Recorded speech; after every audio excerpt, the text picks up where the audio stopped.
السلام علیکم۔ F S info سے فیصل شاہین۔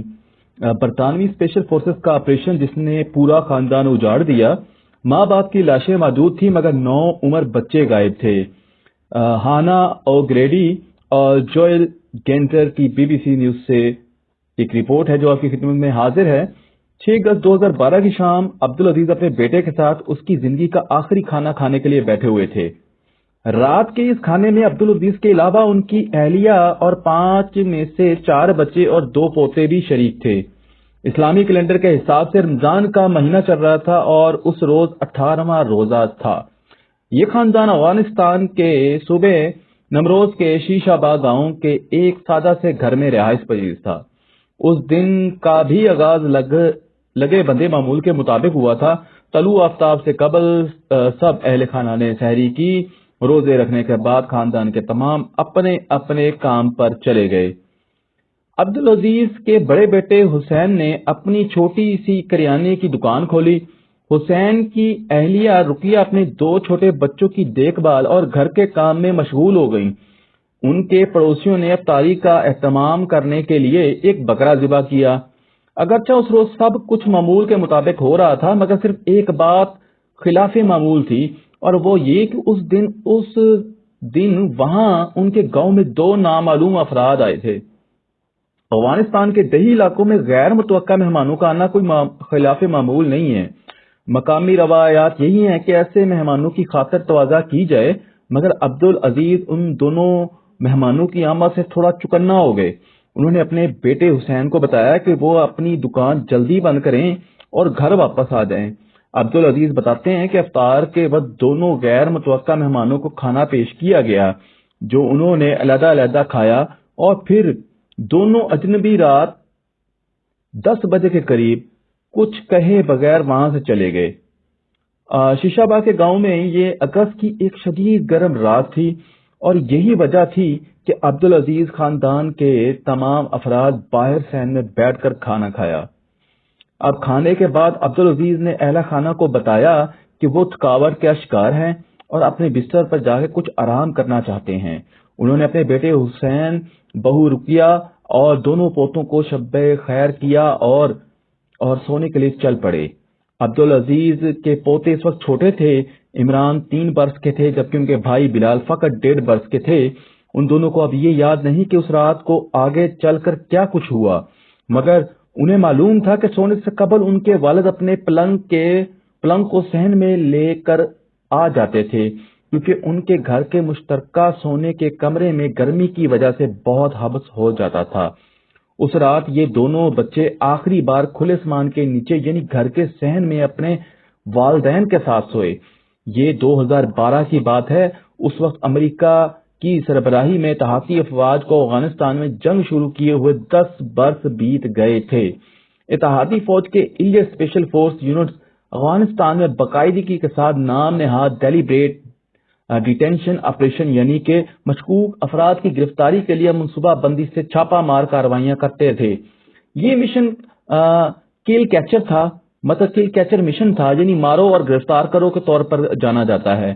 فوجی دستے ہیلی کاپٹر میں طالبان کو مشکوک ٹھکانوں پر رات کے اندھیرے میں کارروائی کرتے تھے۔ برطانیہ کی طرف سے ایسے چھاپے ایس اے ایس یا سی بی ایس کی طرف سے مارے جاتے تھے۔ یہ دونوں فورسز برٹش آرمی اور رائل نیوی کو بہت ہی قابل یونٹ سمجھی جاتی تھیں، مگر برطانوی عوام اس وقت سب سے زیادہ یا اس سب سے بے خبر تھی کہ کیسے ایس اے ایس کے اہلکاروں کو یو کے اسپیشل فورسز میں شک کی نگاہ سے دیکھا جاتا ہے، جو گرفتار کیے جانے یا گرفتاری دینے والے افغان شہریوں کو غیر قانونی طور پر قتل کر دیتے تھے اور بعد میں جعلی اطلاعات کی مدد سے ایسی کارروائیوں پر پردہ ڈالنے کی کوشش کرتے تھے۔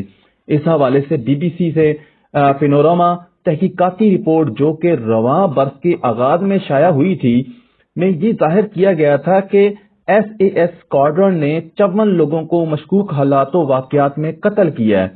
اس طریقہ کار نے اسپیشل فورسز کے ایک اعلیٰ افسر کو اس بات پر آمادہ کیا کہ انہوں نے ایک سیکرٹ میمو یعنی خفیہ خط کے ذریعے اسپیشل فورسز کے سربراہ کو خبردار کیا کہ یہ بے ضرر قیدیوں کو مارنے کی یہ ایک سوچی سمجھی پالیسی ہو سکتی ہے۔ کل کیچر